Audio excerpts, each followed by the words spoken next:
TMC सांसद लॉकेट चटर्जी ने BJP नेता शुभेंदु अधिकारी के पिता शिशिर अधिकारी से मुलाकात की। शिशिर अधिकारी पहले ही ममता बनर्जी की आलोचना कर चुके हैं और इन चुनावों में अपने बेटे के साथ खड़े हैं। बीजेपी ने इस मुलाकात को सामान्य मुलाकात बताया है।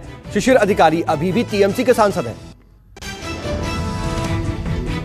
बंगाल के सियासी घमासान में किसानों के हुंकार। कोलकाता पहुंचे राकेश टिकैत। नंदीग्राम, कोलकाता समेत कई जगहों पर किसानों की महापंचायत। दिल्ली, हरियाणा और पंजाब के बाद राकेश टिकैत ने बंगाल की ओर कूच किया है। नंदीग्राम में थोड़ी देर में किसानों और लोगों को संबोधित करेंगे राकेश टिकैत। जोधपुर में राकेश टिकैत को 1,11,000 रुपए की माला पहनाई गई। शुक्रवार को मारवाड़ पहुंचे थे राकेश टिकैत। कांग्रेस के पूर्व सांसद और वरिष्ठ नेता बद्री राम जाखड़ ने किसान नेता को नोटों की माला पहनाई। मारवाड़ ने कांग्रेस के ट्रैक्टर पर भी राकेश टिकैत सवार हुए।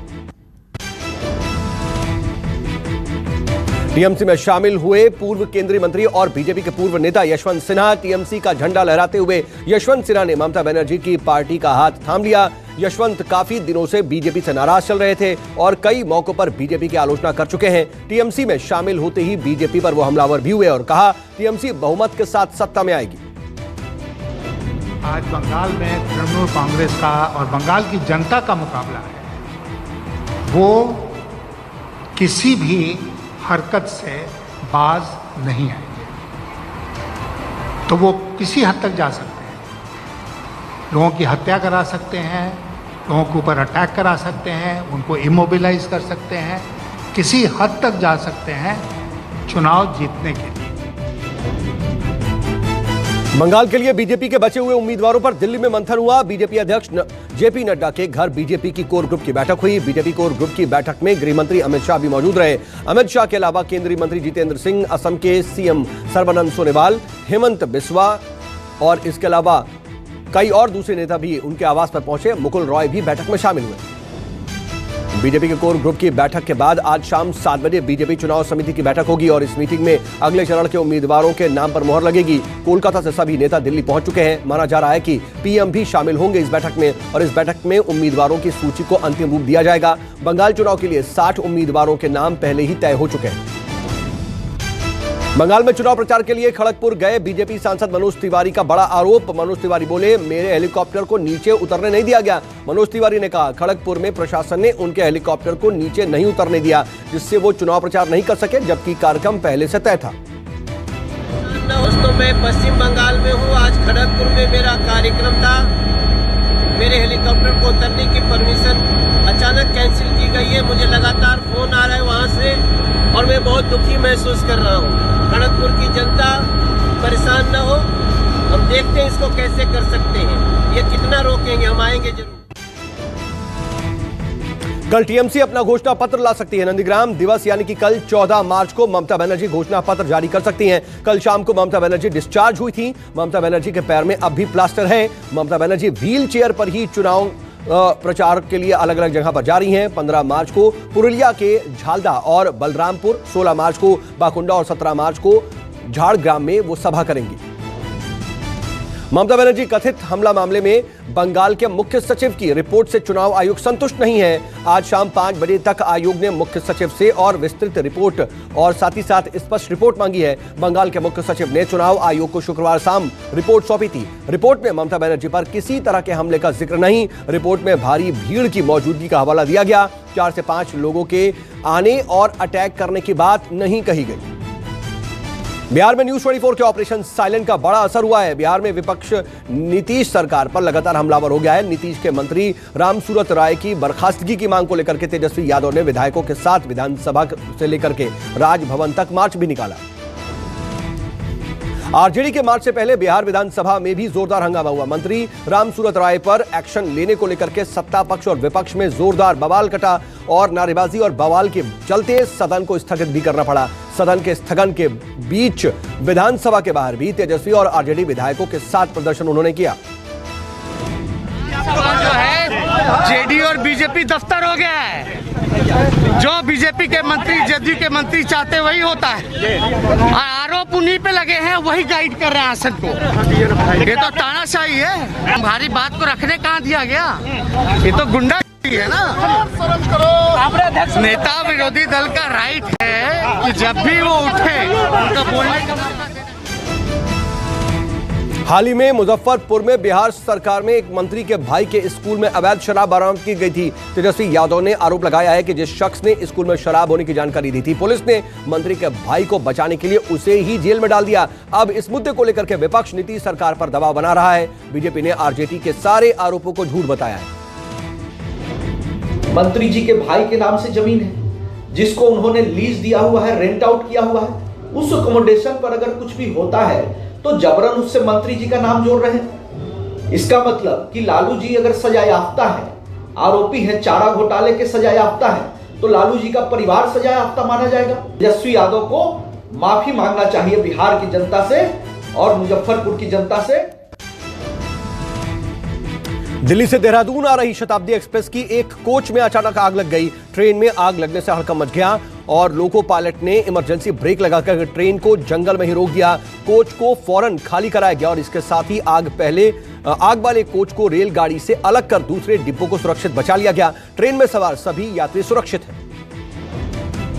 बताया जा रहा है कि दोपहर करीब 12:30 बजे शताब्दी एक्सप्रेस जब राजाजी टाइगर रिजर्व की कंसरो रेंज के पास थी और ट्रेन की C5 कोच में अचानक से उस वक्त आग लग गई। आग ने देखते ही देखते पूरे कोच में अपनी जद में ले लिया और कोच में मौजूद यात्रियों ने इमरजेंसी चेन खींच करके लोको पायलट को सूचना दी। फौरन एक्शन की वजह से सभी यात्रियों को दूसरे कोच में शिफ्ट किया गया। जम्मू कश्मीर के सोपोर में आतंकवादियों ने एक बार फिर से सुरक्षा बलों को निशाना बनाया। आतंकियों ने सोपोर बस स्टैंड के पास पुलिस चौकी पर ग्रेनेड से हमला किया। ग्रेनेड हमले में JNK पुलिस के 2 जवान घायल हो गए। दोनों घायलों को नजदीकी अस्पताल में भर्ती करवाया गया है। सुरक्षा बलों ने पूरे इलाके को घेर रखा है और सर्च ऑपरेशन जारी है। जम्मू कश्मीर में सुरक्षा बलों को बड़ी कामयाबी मिली है। सुरक्षा बलों ने शोपियां में 7 आतंकियों को गिरफ्तार कर लिया है। पुलिस के मुताबिक 7 आतंकियों को उनका जो कनेक्शन है हिजबुल मुजाहिदीन से बताया जा रहा है। पकड़े गए आतंकियों के पास भारी मात्रा में हथियार भी बरामद हुए हैं। इसमें 2 हैंड ग्रेनेड, 3 AK मैगजीन और 105 जिंदा कारतूस बरामद किए गए हैं। फिलहाल पुलिस ने इन लोगों के खिलाफ मामला दर्ज कर लिया है और जांच शुरू कर दी गई है। झांसी के स्ट्रॉबेरी और लखनऊ के गुड़ महोत्सव की तर्ज पर ही आज यूपी के सिद्धार्थनगर में 3 दिवसीय काला नमक चावल महोत्सव का आयोजन किया गया और इसका शुभारंभ यूपी के CM योगी आदित्यनाथ ने वर्चुअली किया। काला नमक को लेकर के आयोजित इस महोत्सव में काला नमक की खूबियां बताई गई, साथ ही उसके आध्यात्मिक और वैज्ञानिक खूबियों को भी बताया गया। महोत्सव में आने वाले लोग यहां से काला नमक की खरीदारी भी कर सकेंगे। गुजरात के दाहोद में लंबे समय से हमला कर रहा तेंदुआ आखिरकार पकड़ा गया, जिसे अब वन विभाग ने पकड़ करके रेस्क्यू सेंटर भेज दिया है। बताया जा रहा है कि ये तेंदुआ पिछले कई दिनों से गांव पर हमला कर रहा था और कई लोगों को अपना शिकार बना चुका था। फिलहाल वन विभाग की टीम ने तेंदुए को पिंजरे में कैद करके रेस्क्यू सेंटर भेज दिया है। मुंबई में कोरोना के बढ़ते मामलों को देखते हुए मुंबई की मेयर ने चिंता जताई है। मेयर किशोरी पेडनेकर ने कहा है कि महज 5% लोगों की वजह से मुंबई में कोरोना बेलगाम हो रहा है। कोरोना के बढ़ते रफ्तार को देखते हुए मेयर ने मुंबई वासियों से अपील की कि अपनी आदतों को सुधार लें, नहीं तो मुंबई लॉकडाउन की तरफ बढ़ रही है। और इस दौरान मेयर ने कई BMC अस्पतालों का दौरा भी किया। कोरोना से बढ़ते खतरे की वजह से DGCA यानी कि नागरिक उड्डयन महानिदेशालय पूरी तरह से अलर्ट है। देश के सभी एयरपोर्ट को DGCA ने आदेश दिए। कहा, बिना मास्क पहने यात्रियों को ना दें एयरपोर्ट में एंट्री। इतना ही नहीं, DGCA ने यह भी कहा कि प्लेन के भीतर अगर कोई यात्री मास्क नहीं पहनता है तो उसे प्लेन से उतार दें।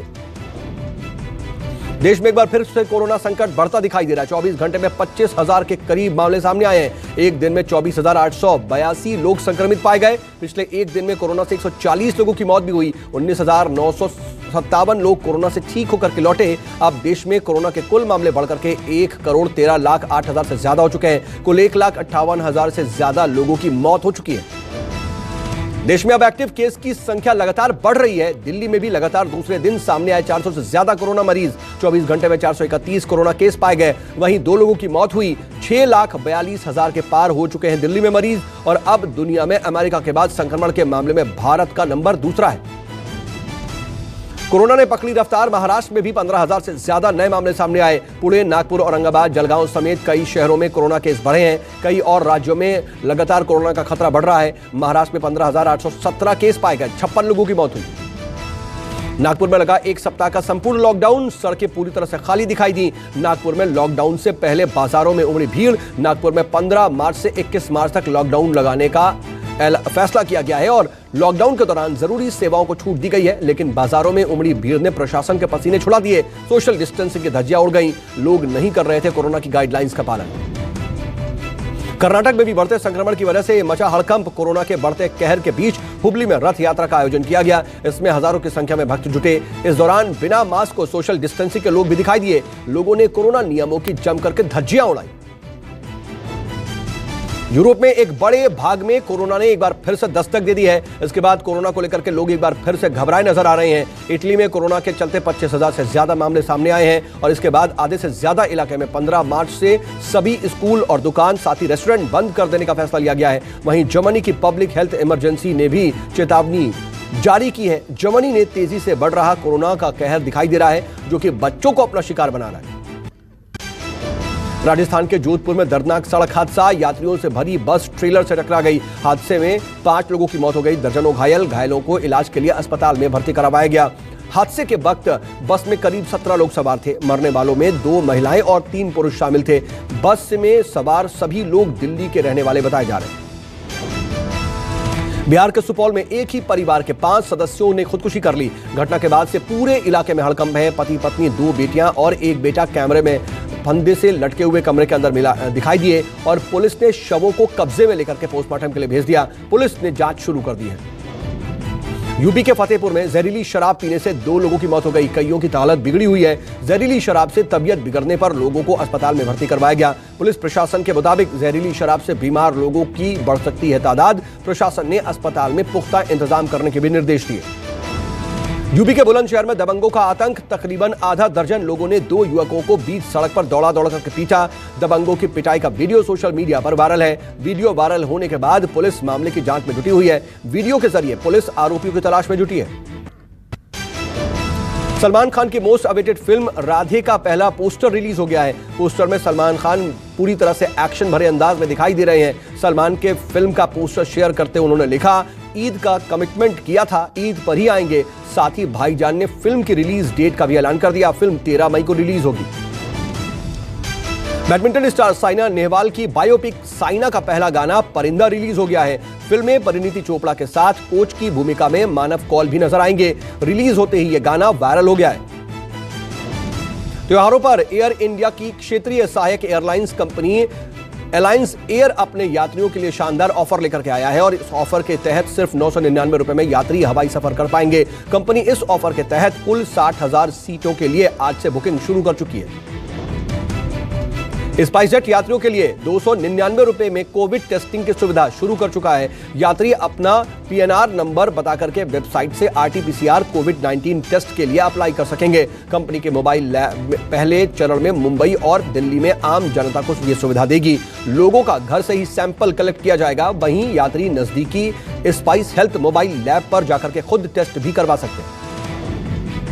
इलेक्ट्रिक गाड़ियों को बढ़ावा देने के लिए दिल्ली सरकार ने बनाया नया नियम। नए नियम के मुताबिक इलेक्ट्रिक गाड़ियों के लिए मॉल्स, अस्पतालों, होटल्स और ऑफिस में 5% पार्किंग रिजर्व होगी। वहीं केजरीवाल सरकार दिल्ली इलेक्ट्रिक व्हीकल पॉलिसी के जरिए पहले भी इलेक्ट्रिक गाड़ियों के रजिस्ट्रेशन फीस और रोड टैक्स पर छूट दे रही है। साथ ही नए इलेक्ट्रिक वाहनों पर 1.5 लाख की सब्सिडी भी दे रही है।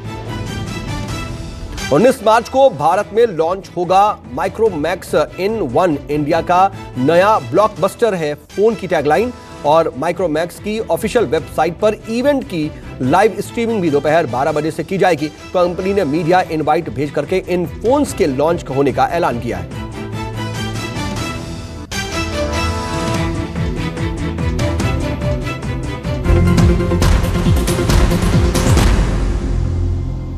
नमस्कार, मैं हूं मानक गुप्ता। अगर आपको हमारा ये वीडियो पसंद आया हो तो इसे लाइक और शेयर जरूर करें और हां, हमें सब्सक्राइब और फॉलो करना ना भूलें ताकि आप देश और दुनिया की कोई खबर मिस ना करें। तो जुड़े रहिए हमारे साथ और देखते रहिए न्यूज़ 24।